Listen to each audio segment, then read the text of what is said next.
Que bênção, né? É uma igreja que tem bastante criança, bastante casais.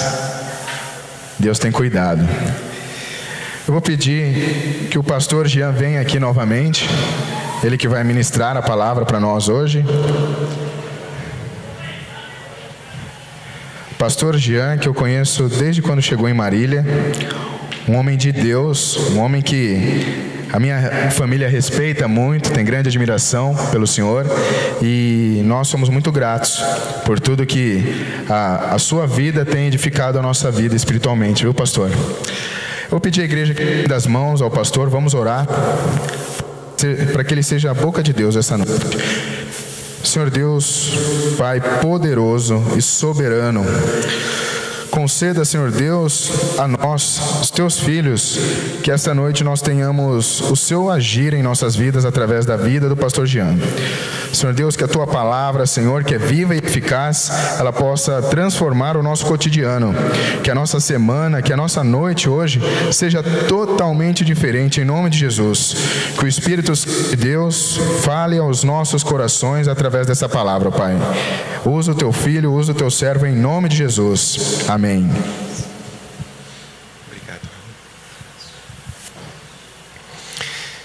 Boa noite, queridos. A graça e a paz do Senhor Jesus. Amém? Que Deus abençoe a todos nós. Continue nos abençoando, né? É uma bênção a gente estar aqui. Primeira vez esse ano. O pastor René está nos ajudando lá na 4 de abril. E aí nós trocamos, né? Eu vim aqui hoje para compartilhar com os irmãos, enquanto o pastor René está lá na igreja da 4 de abril. A Sônia está viajando, por isso que ela não veio comigo. Deve estar chegando agora de viagem. E é sempre uma alegria especial poder trazer uma meditação, compartilhar com os irmãos uma palavra. Então gostaria de chamar você agora a tomar a sua Bíblia e abri-la no primeiro capítulo do livro do profeta Jonas. Jonas, capítulo 1.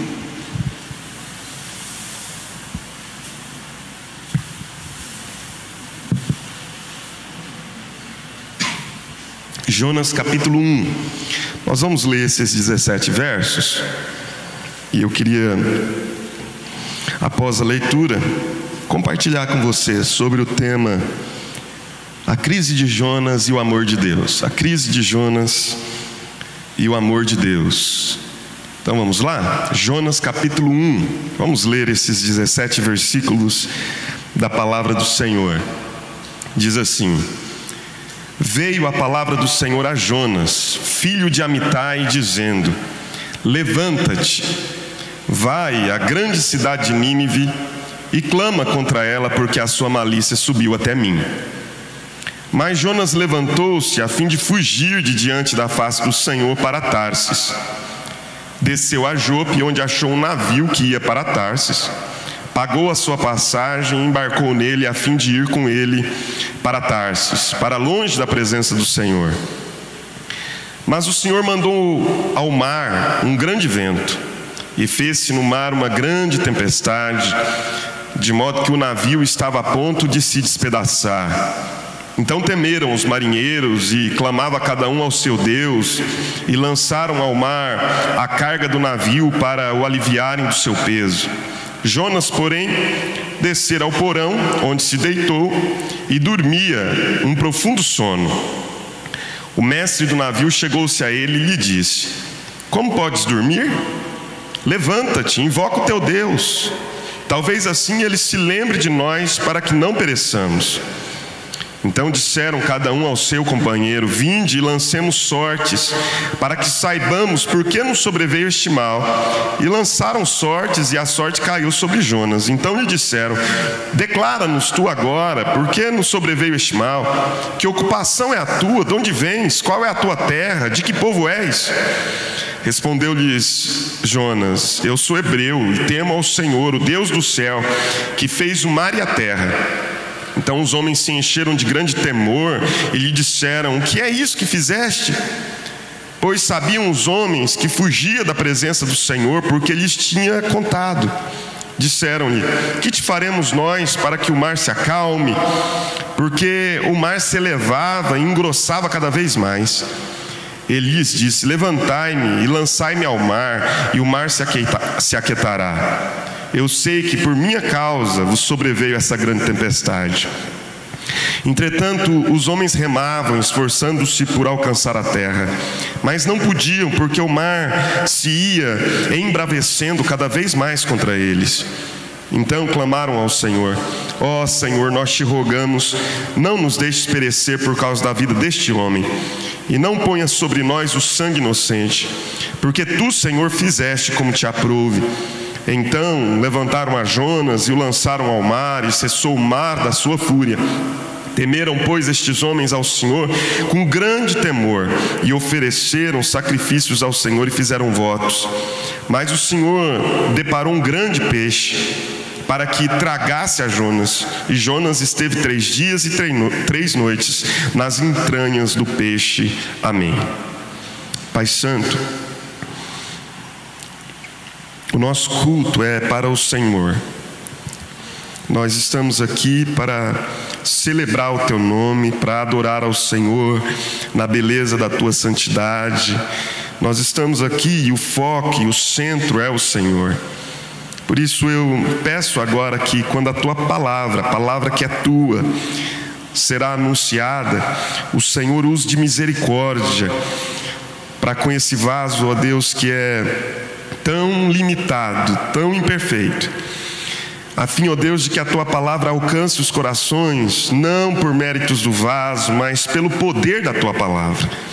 A Tua palavra é poderosa, a Tua voz é poderosa, Senhor. Ela quebra os cedros do Líbano, ela despedaça, Senhor, os cedros do Líbano, diz a Tua palavra. A Tua voz é poderosa, Senhor, e ela é como fogo que faz arder o nosso coração, é como um martelo que esmiuça a penha. Ela é capaz de dividir juntas e medulas, alma e espírito, e de fazer discernir os pensamentos e propósitos do nosso coração. E eu te peço agora, Senhor, que o Senhor guarde a mente de cada irmão aqui, que o Senhor guarde, ó Deus, o coração de cada um de nós. Pai, eventualmente nesses momentos, quando nós nos reunimos em torno da Tua palavra, somos, ó Pai, assediados por ingerências malignas que tentam desviar nossa atenção, que tentam inquietar o nosso coração, fazer-nos preocupados com aquilo, ó Deus, que virá amanhã. Então o nosso coração inquieto não absorve, ó Deus, tudo que o Senhor tem a nos dizer. Mas eu te peço nesta hora, tenha misericórdia, Senhor, fala conosco, abre o nosso coração, cerca este ambiente, ó Deus, com a Tua doce presença e fala ao nosso coração. Eu te peço mais uma vez, no nome de Jesus. Amém. Amém. Jonas é, sem dúvida, o mais humano dos profetas que nós encontramos na palavra de Deus. Jonas é um profeta até um pouco extravagante, porque tudo que acontece nesse livro demonstra toda a sua fragilidade, toda a sua humanidade, toda a sua excentricidade. Jonas é um profeta que foge da presença de Deus. Jonas é um profeta que tem sucesso quando quer fracassar. Enquanto muitos estão buscando sucesso na pregação, que as pessoas se convertam, Jonas não estava nem um pouco preocupado com a conversão das pessoas. Para você entender um pouco o que isso significa, é preciso compreender a história que envolve o contexto que está ao redor do livro de Jonas. O nome de Jonas aparece apenas uma outra vez fora do livro, em 2 Reis. E nós podemos situar a tarefa, o exercício profético de Jonas exatamente num momento muito difícil de Israel. Ele é profeta do reino do norte. Nesse momento já existem 2 reinos, o reino do sul e o reino do norte. Jeroboão é o rei do reino do norte. Há muita corrupção, há muita devassidão, há muitos desvios. E Aquela nação, aquele reino, o reino do norte, estava a ponto de ser levado cativo, porque o império assírio estava se levantando e vindo contra todas as nações, e era a potência bélica do momento, e fatalmente o reino do norte, chamado também de Israel, sucumbiria à força e ao poder desse império. A capital do império assírio é Nínive. A capital do império assírio é Nínive.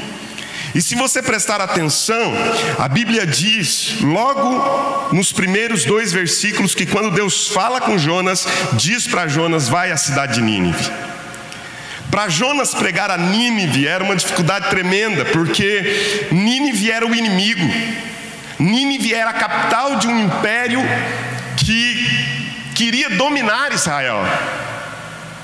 E para isso, Jonas tem que fazer um esforço tremendo. É inconcebível para Jonas que Deus o mande ir pregar numa cidade que ele não queria que se convertesse. Ele queria que aquela cidade fosse extirpada da face da terra.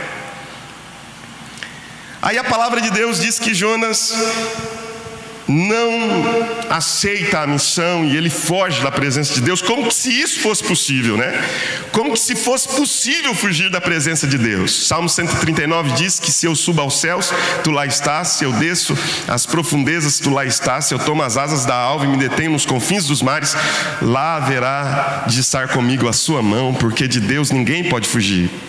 Mas Jonas empreendeu uma dessas tarefas impossíveis. Ele queria fugir da presença de Deus.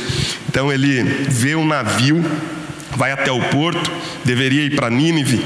Ele vê um navio que vai para Tarsis, direção oposta, paga a sua passagem, entra no navio e vai para Tarsis. Irmãos, eu queria que você observasse comigo que nós temos nesse texto algumas coisas interessantes que podem trazer edificação para o nosso coração. Primeiro, Jonas é a figura de uma pessoa que desistiu de Deus. Jonas desistiu de Deus. Olha que coisa. Parece forte dizer isso, né? Que uma pessoa pode desistir de Deus, mas está aqui. Jonas era profeta e Jonas havia desistido de Deus. Ele não queria saber. E por que eu afirmo isso? Por que eu faço essa afirmação? Queria que você observasse primeiro que Jonas estava vivendo um momento daquilo que eu chamo de ateísmo prático. O que é o ateísmo prático? Observe comigo os versos 9 e 10. Os versos 9 e 10 diz assim: respondeu-lhes Jonas: eu sou hebreu e temo o Senhor, o Deus do céu, que fez o mar e a terra. Jonas diz: olha, a minha confissão de fé, o que eu professo como fé, a minha teologia, a minha crença, a minha doutrina é a seguinte.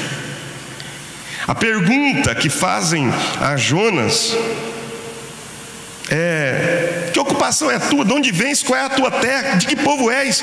E ele diz: eu sou hebreu e eu temo a Deus. E o Deus a quem eu temo, Ele é aquele que é Senhor dos céus. Ele fez a terra e Ele fez o mar. É esse Deus que eu temo.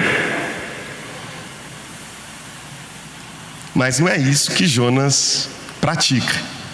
Porque se ele de fato temesse esse Deus que fez os céus, que criou o mar e a terra, ele não teria tentado fugir de Deus. Ele não teria tentado fugir da presença de Deus. Se ele temesse, ele simplesmente obedeceria. O que é o ateísmo prático? O ateísmo prático é quando a gente diz uma coisa, mas a gente só diz da boca para fora. Aquilo não encheu o nosso coração de verdade. Aquilo não dominou a nossa alma, aquilo não foi absorvido e não foi encarnado pelo nosso coração. Nós estamos dizendo algo que nós não experimentamos na essência. E Jonas é tipicamente um homem que estava vivendo um ateísmo prático, porque ele confessava uma coisa com a boca, com os lábios, a sua crença era uma, mas o seu valor era outro, a sua prática era outra, os seus atos e as suas atitudes eram outras. Por quê? Porque Jonas havia desistido de Deus. Por que eu faço essa afirmação? Eu faço essa afirmação porque quando eu leio esse texto, eu observo que Jonas havia desistido da oração. Oração não fazia sentido para Jonas. Não fazia sentido. Se você prestar bastante atenção, Jonas ora 2 vezes no livro. Mas as 2 vezes que Jonas ora é uma oração altamente para lhe socorrer. Ela é de alguma maneira egoísta. Jonas ora dentro da barriga do peixe, e depois a Bíblia diz que Jonas ora quando ele, num argumento com Deus, pede que Deus o livre daquele cansaço de ficar ali debaixo de um sol escaldante. E naquele momento Jonas faz uma oração também a Deus. Mas Jonas não ora quando ele recebe comissionamento de Deus, vai para Nínive. Jonas não ora quando ele compra a sua passagem para ir para Tarsis. Jonas não ora quando uma tempestade terrível se abate sobre ele. Se você prestar atenção, os pagãos estão orando.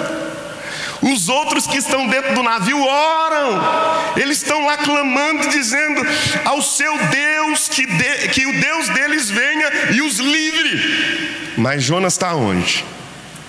A Bíblia diz que ele desceu ao porão do navio, encontrou um lugar lá e dormia profundamente. É quase uma parábola para dizer que esse homem havia desistido de tudo. Jonas havia desistido de Deus, havia desistido da oração, e ele havia desistido da sua própria vocação. Da sua própria vocação. Todos esses elementos conjugados nos falam que Jonas não mais se importava com o que estava ao redor. Segundo, Jonas é a representação de alguém que não apenas havia desistido de Deus, mas ele havia desistido de si mesmo. Jonas havia desistido de si mesmo. A desistência de Jonas agora é uma desistência existencial. Esse é o caminho natural. Quando a gente desiste do eterno, isso nos conduz a uma desistência do temporal. Se Deus é aquele em que nós vivemos, existimos e nos movemos, então quando nós desistimos dessa realidade eterna, o passo seguinte é uma descrença e um desencanto com a vida. A gente desiste da vida, desiste de si. E eu gostaria que você observasse que quando fazem uma pergunta que é crucial aqui, que é a pergunta do comandante do navio, da embarcação, a pergunta é o seguinte: o que se passa contigo? O que está acontecendo com você, homem? Enquanto o céu está desabando sobre o mar, água de cima, água embaixo, e a gente no meio com um naviozinho que está quase se despedaçando, você deitado lá no porão, dormindo, clama ao teu Deus, quem sabe seja Ele que vai nos livrar da morte. Mas Jonas já estava num processo de autodestruição, porque a Bíblia diz que ele está dormindo num momento crítico, não é? O sono é uma fuga. O sono é uma fuga de si e do mundo. A expressão que a gente usa muito, bebo para esquecer, né? A pessoa bebe para esquecer. Há pessoas que não bebem, mas há pessoas que se embriagam do sono, dormem para esquecer. E a gente percebe isso na Bíblia. A gente percebe aqui em Jonas. Jonas deita e dorme num momento crucial, crítico, uma crise aguda, é um temporal, todo mundo vai morrer, e ele não está nem aí. Elias, que foi um dos homens mais extraordinários, é o meu profeta preferido. Eu não sei quantas vezes eu já preguei Elias, eu não sei quantas vezes eu já preguei sobre Elias. Elias é fantástico. Ele está presente no Antigo, no Novo Testamento. Ele está presente na transfiguração de Jesus. Quando Jesus pergunta aos seus discípulos: quem dizem os homens que eu sou? A resposta é: os homens dizem que tu és Elias, um dos profetas, quem sabe, Jeremias, João Batista. Mas Elias está sempre presente em toda a Bíblia. Elias está sempre presente em toda a Bíblia. Mas houve um momento na vida de Elias que ele desistiu de viver, desistiu de si mesmo. Ele havia enfrentado centenas de profetas pagãos. Aí a palavra de Deus diz que ele recebeu a ameaça de uma mulher chamada Jezabel, que era uma rainha idólatra, pagã, metida com as trevas até o talo. A mulher não tinha nem eira nem beira. E ela faz uma ameaça para Elias e diz assim: olha, amanhã, daqui a 24 horas, eu vou fazer com você o que você fez com os profetas de Baal. Elias temeu e fugiu. Mesma coisa de Jonas, fugiu. Aí ele encontrou uma sombra, e a Bíblia diz que ele deitou debaixo daquela sombra e dormiu. Até que Deus enviou um anjo, e esse anjo trouxe pão e água para Elias, o acordou e diz assim: levanta-te, come e toma o que eu estou te trazendo aqui, porque você ainda tem muito caminho pela frente. E não é assim a nossa existência muitas vezes. Às vezes nós estamos desistindo de viver, e é preciso que Deus envie pão quente do céu, um anjo que traz até a gente, que fala ao nosso coração, que traz uma direção, um recado dizendo: olha, come e bebe, porque o caminho ainda te é sobremodo longo. Jonas havia desistido de si, de Deus e de si. Jonas quer cometer suicídio com mãos alheias. Lá no verso 12 a Bíblia diz que quando perguntam para ele assim: o que é que nós vamos fazer para o mar se acalmar, já que a culpa é sua? Jonas podia simplesmente dizer: espera aí, eu vou orar agora, vou pedir perdão, vou me arrepender diante do Senhor e tudo vai se acalmar. A resposta de Jonas não é essa. A resposta de Jonas é o seguinte: ó, vocês me pegam, me levantem e me lancem no mar, me matem. Que descrença, que desencanto com a vida, que pessimismo, que incapacidade de enxergar possibilidades diante de si. A única possibilidade que Jonas enxerga é a possibilidade da morte. Agora eu queria encerrar a minha mensagem com aquilo que me parece ser o mais importante de toda a mensagem do livro de Jonas. Porque Jonas é alguém que desiste de Deus, Jonas é alguém que desiste de si, mas essa crise de Jonas não subsiste diante do amor de Deus. Por quê? Porque Deus não desiste de Jonas. Deus não desiste de Jonas. Isso é o maravilhoso dessa história toda. J.I. Packer escreve um texto chamado Conhecimento de Deus. Nesse livro ele diz assim: e agora? Se eu descobrisse que entrara com meu carro num pântano, deveria saber que tinha saído da estrada. Mas esse conhecimento não seria de muito conforto se tivesse então de ficar ali parado, vendo o carro afundar e sumir. O mal estava feito e não haveria mais conserto. Será que a mesma coisa acontece quando um cristão descobre que perdeu a direção de Deus e que está tomando o caminho errado? O dano é irrevogável? Deverá permanecer fora da estrada para sempre? Graças a Deus não. Nosso Deus é um Deus que não apenas restaura, mas Ele incorpora os nossos erros e tolices ao seu plano, tirando proveito deles. E esta é a parte maravilhosa da sua graça e soberania. Muito bonito, né? Porque às vezes a gente pensa que não tem mais jeito. Eu me lembro de uma história de uma mulher que uma vez assistiu uma aula, e nessa aula eu falava sobre uma das doutrinas que mais me chamam a atenção nas Escrituras, que é a perseverança dos santos. Muito polêmica a doutrina da perseverança dos santos, porque muitas pessoas não creem nisso. Creem que quando nós pegamos algum desvio, então esse desvio inevitavelmente nos leva para um pântano, e irrevogavelmente esse pântano é o fim da nossa carreira porque nós caímos e não conseguimos nos levantar.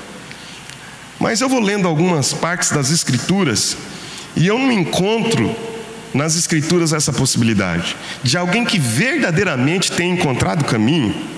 Eu não encontro a possibilidade de que, entrando por um desvio, caia no pântano e não se levante. Eu encontro, pelo contrário, textos como nos Salmos, que dizem que ainda que o justo caia, o Senhor o erguerá. Eu encontro outros textos na palavra de Deus que me falam sobre isso. E quando eu olho para a vida de Jonas, eu observo que Deus não havia desistido de Jonas, apesar de Jonas desistir dele e de si. Eu encontro um Deus que de repente faz algo extraordinário. Jonas está lançado no mar. A lógica, o roteiro comum dessa narrativa nos levaria à inferência de que um homem lançado no mar, debaixo de uma tempestade, um mar revolto, não existe possibilidade de salvação. Mas aí a palavra de Deus diz que Deus prepara uma baleia, um grande peixe que vai e que engole Jonas, e Jonas fica dentro da barriga daquela baleia por 3 dias e 3 noites, até que ela o lança na praia. Quando ela o lança na praia, a Bíblia diz no capítulo 3, versículo 1, que veio a palavra do Senhor segunda vez a Jonas. Ou seja, Deus é o Deus da segunda chance, é o Deus que fala outra vez, que nos dá a possibilidade da restauração, que nos dá a possibilidade de corrigir os nossos caminhos, que nos dá a possibilidade de refazer a rota, que nos dá um retorno, que nos dá a possibilidade de fazer o caminho de volta, que nos dá a possibilidade de voltar para a rota e dizer: Deus, eu quero cumprir o que o Senhor disse que eu deveria cumprir. Veio a palavra do Senhor segunda vez a Jonas, e a segunda palavra de Deus não muda, é a mesma da primeira. Levanta-te, Jonas, vai à grande cidade de Nínive e proclama contra ela a mensagem que eu estou te dando. Que coisa bonita! É um Deus que nos dá segundas chances. Sabe, meu irmão, eu não creio que nós possamos tomar caminhos diferentes daqueles que Deus determinou que nós devemos segui-los. O que eu creio é que quando nós nos desviamos, não é que a gente vai ficar no desvio, a gente tem que voltar para o caminho. E para a gente voltar no caminho, geralmente Deus usa o que eu chamo de disciplina. Deus não perde os seus. Mesmo quando meu filho olha para mim e diz assim: pai, ele quando está nervoso, ele diz assim: o senhor é ruim para mim. Pai, o senhor não me ajuda. Aí um dia ele estava muito nervoso e falou assim: o senhor não é mais meu pai. Isso não mudou o fato. Continuo sendo pai, e ele continua me sendo filho, porque não muda o fato. Não muda. Filho é sempre filho. A Bíblia diz que em Lucas capítulo 15, o menino que havia pegado a herança do pai e viajado para um país distante, vivido regaladamente e diluído toda a sua herança e toda a sua riqueza numa vida dissoluta, devassa. Quando ele volta com um discurso já pré-preparado, já pré-estabelecido. E o discurso é: trata-me como apenas como um dos teus servos apenas. Não quero mais ser filho. Me trata apenas como um dos teus servos e isso me basta. E quando o menino volta, a Bíblia diz que de longe o pai o avista e corre até ele, e o abraça e o beija. E aí o menino começa um discurso diante do pai, e o discurso é: pai, já não sou digno de ser chamado teu filho. Pequei contra o céu e pequei contra ti. Quando ele diz isso, o pai o interrompe, chama um dos seus servos, manda trazer um anel, coloca ali no dedo, manda trazer sandálias novas, coloca ali as sandálias nos pés, vestes novas, e ainda dá uma festa porque ele voltou. O menino queria ser apenas um servo, e Deus diz: filho é para sempre filho. tem que voltar para casa, mas filho é para sempre filho. Tem que fazer o caminho de retorno, o caminho de volta, tem que ouvir a voz do Senhor segunda vez, mas filho é sempre filho e volta para o caminho. Então preste atenção. Eu estou encerrando. Uma das verdades mais vivas que a Escritura me apresenta é a de que Deus preserva os seus. Essa verdade é chamada nas Escrituras de perseverança ou preservação dos crentes, dos santos. É o fato de que Deus não desiste de amar você. É o fato de que Deus não tem obra inacabada. Deus não abandona o seu trabalho antes de concluí-lo. O trabalho de Deus aqui é muito mais em Jonas do que através de Jonas. E quando Deus toma uma pessoa nas suas mãos verdadeiramente, Ele não deixa essa pessoa até que a obra dele tenha se concluído. Se não, observe, estou plenamente certo, Filipenses capítulo 1, versículo 6, de que aquele que começou boa obra em vós, há de terminá-la até o dia de Cristo Jesus. Se não, observe, 2 Tessalonicenses capítulo 3, versículo 3, todavia o Senhor é fiel, Ele vos confirmará e o guardará do maligno. 2 Timóteo capítulo 1, verso 12, porque eu estou certo em quem tenho crido, e estou convicto de que Ele é poderoso para guardar o meu tesouro até o dia de Cristo Jesus, porque os dons e a vocação de Deus são irrevogáveis. Deus, para não perder Jonas, envia uma tempestade na vida dele. Deus, para não perder Jonas, prepara um peixe para que ele fique recluso no ventre desse peixe. Deus, para não perder Jonas, entra em argumentação com ele. Deus, para não perder Jonas, o conquista através da insistência. Jonas havia desistido de si, de Deus, mas Deus não havia desistido dele. Vamos ficar de pé?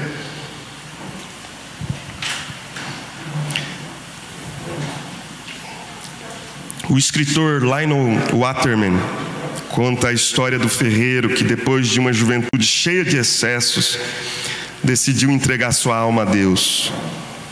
Durante muitos anos, ele trabalhou com afinco, praticou a caridade, mas apesar de toda a sua dedicação, nada parecia dar certo em sua vida. Muito pelo contrário, seus problemas e dívidas se acumulavam cada vez mais.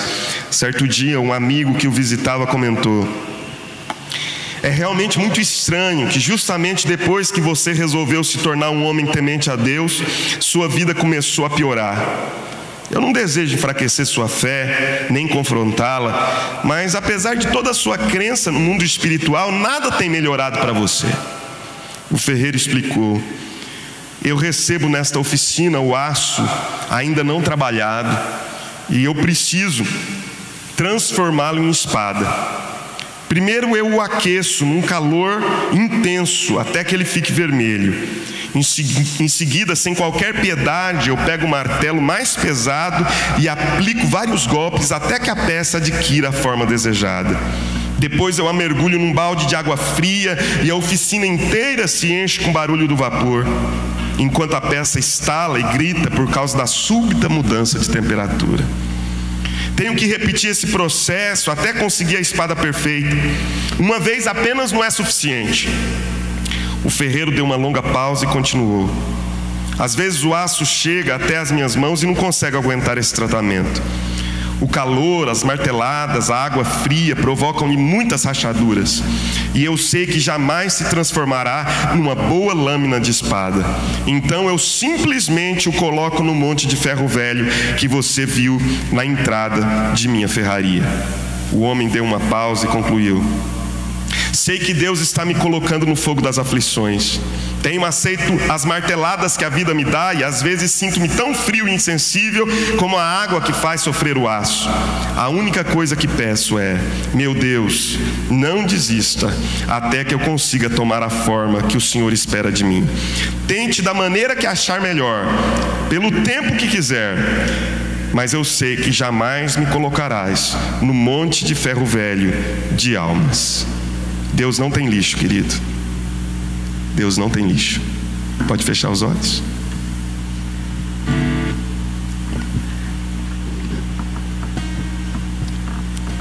Deus não tem lixeira. Deus não descarta as pessoas.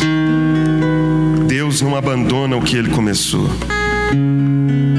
Às vezes nós somos um aço muito resistente, somos refratários, mas Deus não desiste de você. Deus não desiste de amar.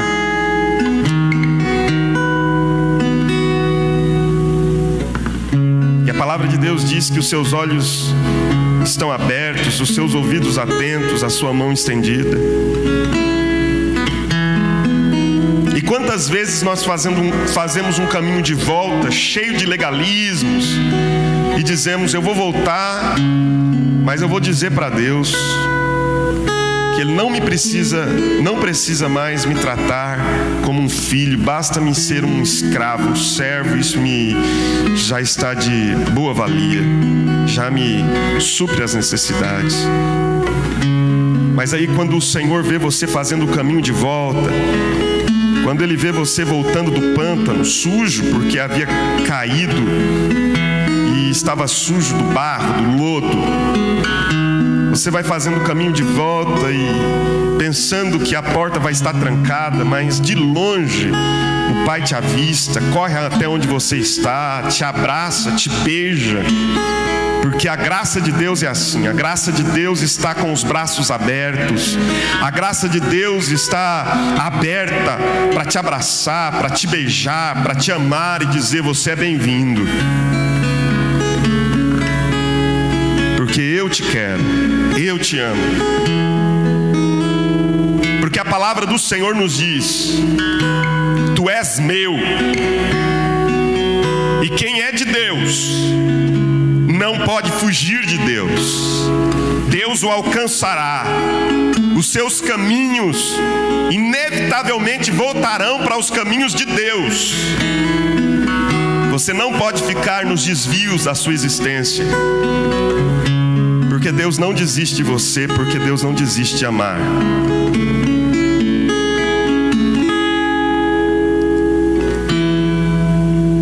Pai Santo, eu quero te agradecer por esta noite, por este momento aqui, junto com os meus irmãos, onde nós tivemos a oportunidade tão singela, Senhor, de prestar esse culto ao Teu nome. Ó Deus, muito obrigado por esta hora, quando nós tivemos também, ó Pai, a alegria e o privilégio de abrir a Tua palavra, de podê-la por alguns minutos refletir e, ó Deus, tirar dela porções que nos ensinam, lições que nos instruem. Muito obrigado por este tempo. Mas agora, de uma maneira muito especial, Senhor, eu quero apresentar a vida desse irmão, eu quero apresentar a vida dessa irmã, dessa pessoa que está aqui, Senhor, a quem o Senhor nesta noite está dizendo: tu és meu. Senhor, esta pessoa a quem nesta noite o Senhor está acolhendo em Teus braços e dizendo que a Tua graça é melhor que a vida. A Tua graça, Senhor, não exige de nós méritos. A Tua graça, Senhor, não exige de nós créditos. A Tua graça, Senhor, apaga os nossos débitos. A Tua graça, Senhor, zera a nossa conta, de modo que a Tua palavra diz que através da cruz de Cristo, toda a nota promissória que havia contra nós foi rasgada, a cédula foi desfeita e o Senhor nos deu garantia de entrada na eternidade pelo sangue do Cordeiro Jesus Cristo, pela obra da cruz e não pela nossa justiça própria, os nossos méritos. Por isso, Senhor, vem, abençoa esse coração, abençoa essa vida, dá, ó Deus, paz a este que está inquieto e que ele se alegre pelo fato de que o Senhor é aquele que nos sustenta em suas mãos. Em nome de Jesus e para a glória do Senhor Jesus Cristo. Amém e amém. Pode se assentar. Queria pedir a você que permanecesse com os teus olhos fechados.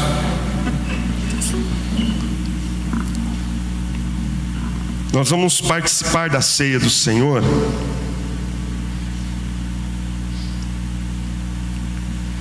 E o que é a ceia? A ceia é a nossa renovação de aliança com Deus. Um dia você se batizou, e o batismo é a aliança. O batismo acontece uma vez só. A ceia acontece periodicamente, porque enquanto o batismo nos inicia na fé em Cristo, a ceia nos fortalece na fé em Cristo. Enquanto o batismo nos dá uma porta aberta, a ceia nos alimenta para o caminho que nós temos que percorrer. Enquanto o batismo é uma aliança, a ceia é uma renovação dessa aliança. Você precisa renovar a sua aliança com Jesus nesta noite. Esse é o momento de você dizer para Cristo: Senhor, eu quero renovar a minha fé, quero renovar a minha esperança, quero renovar a minha alegria, quero renovar o meu compromisso, quero renovar o meu pacto contigo, porque se eu sou teu, tu és meu. Diz Cantares: eu sou do meu amado e o meu amado é meu. Você pode orar nesse momento, você e Deus, fazendo a renovação da sua aliança com o Senhor.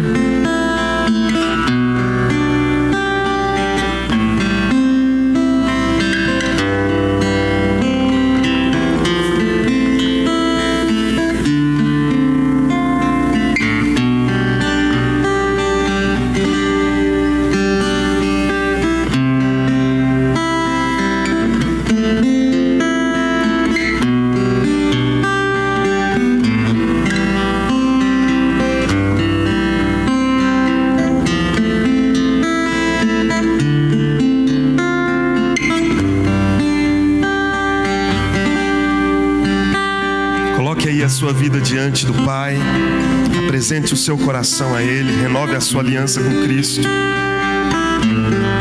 Quem sabe nesta noite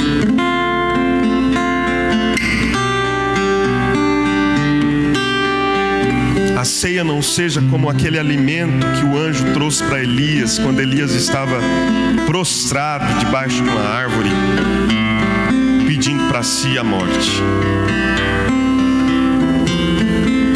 Talvez seja essa noite em que Deus está trazendo até você o pão que vai te alimentar para a caminhada.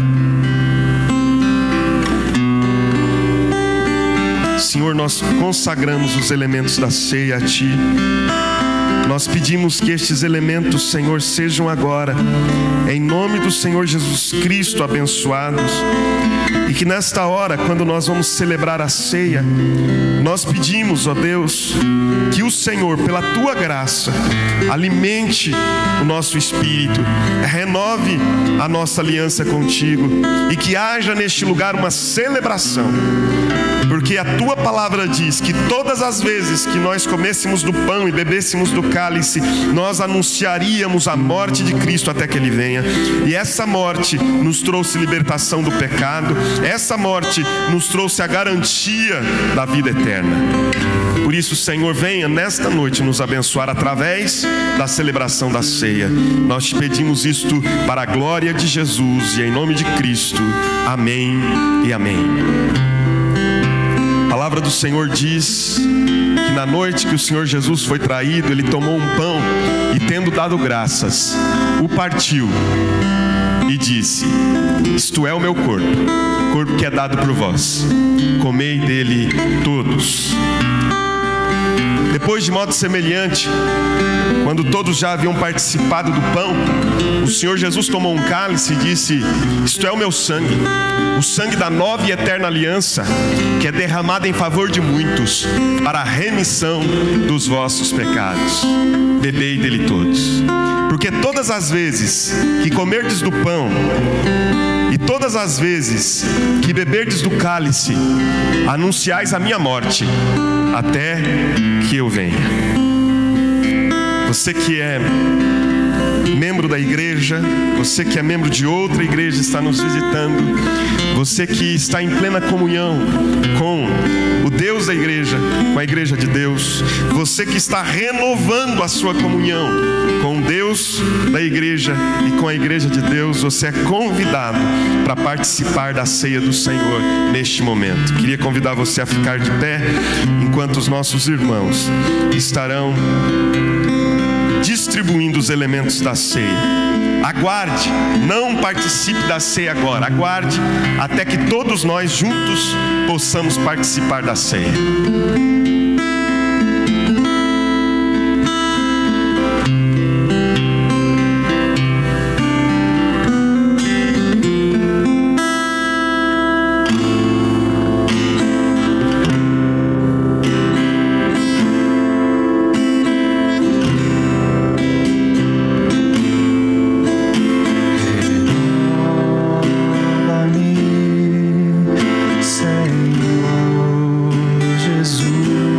Ao Senhor,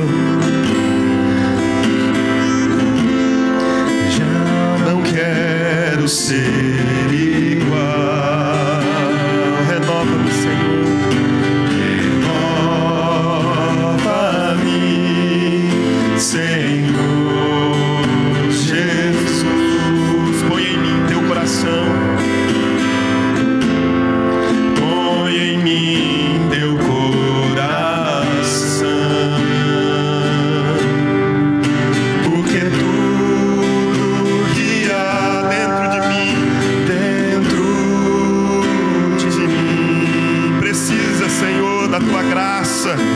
Precisa ser transformado, Senhor. Precisa do auxílio do Senhor. Diga isso a Deus como tua oração.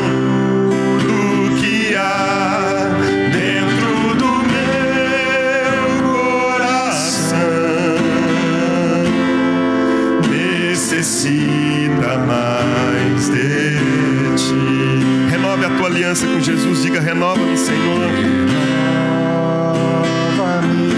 Renova-nos, Senhor. Senhor Jesus.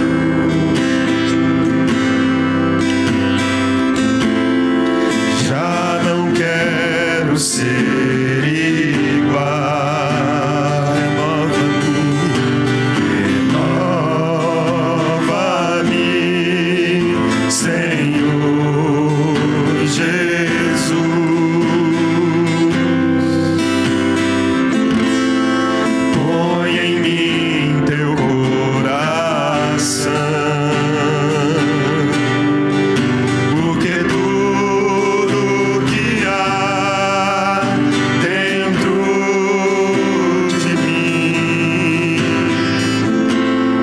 Necessita ser mudado, Senhor, porque tudo que há dentro do meu coração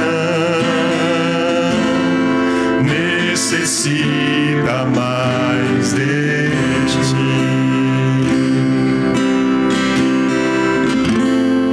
Necessita mais de ti.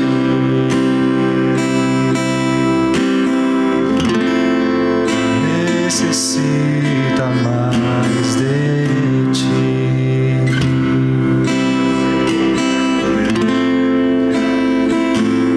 Tudo que há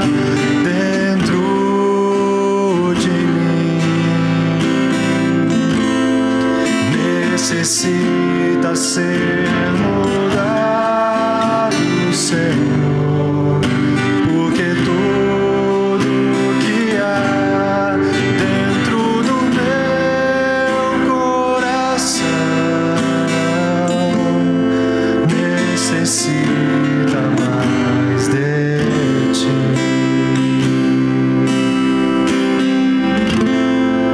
Necessita mais de ti.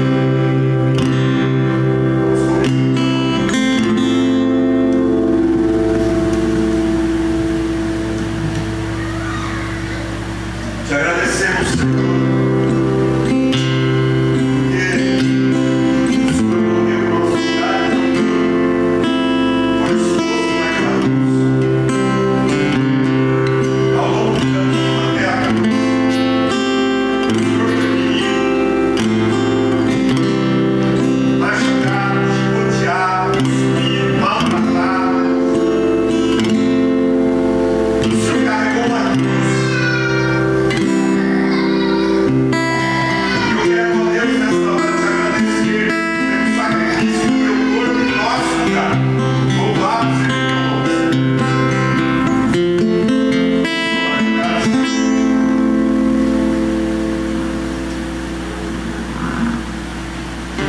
Enquanto o Senhor estava na cruz,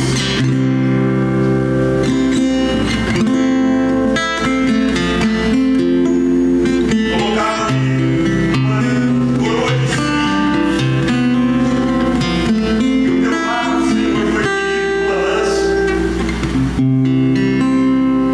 e o sangue, Senhor, vertia como de uma fonte a jorrar vida. Nós te agradecemos pelo teu corpo ferido, pelo teu sangue derramado naquela cruz, Senhor. Porque através desse sacrifício nós temos vida e vida eterna. Através desse sacrifício os nossos nomes foram escritos no livro da vida para sempre, e isso ninguém pode mudar. Através desse sacrifício o nosso pecado foi perdoado. Através desse sacrifício nós temos um novo e vivo caminho até o trono da graça de Deus. Através desse sacrifício, a nossa vida tem sentido, propósito e significado, e nós temos uma viva esperança. Obrigado por isso, Senhor. Louvado e agradecido seja o teu nome agora e para sempre. Amém. E que o Senhor te abençoe, que o Senhor te guarde, que o Senhor levante o rosto sobre ti e te dê a paz. Que o Senhor faça resplandecer sobre ti o seu rosto e tenha misericórdia. Que a graça do Senhor Jesus Cristo, o amor de Deus, nosso Pai, e a comunhão, a unção dos dons e o fruto do Espírito sejam e permaneçam sobre a sua vida hoje e para todos sempre, ao longo de toda essa semana, em nome de Jesus. Amém. Deus te abençoe em nome de Jesus. Antes de você se assentar, dá um abraço no seu corpo, salve a paz do Senhor Jesus Cristo. Desejo aí uma boa semana na presença do Senhor. Irmãos, só lembrando que domingo que vem, às 9h30 da manhã, a gente vai ter aqui a prestação de contas. Então é muito importante que você que é membro, que já tem vivido o dia a dia da igreja, esteja aqui domingo às 9h30 da manhã. A gente vai ter aqui a prestação de contas.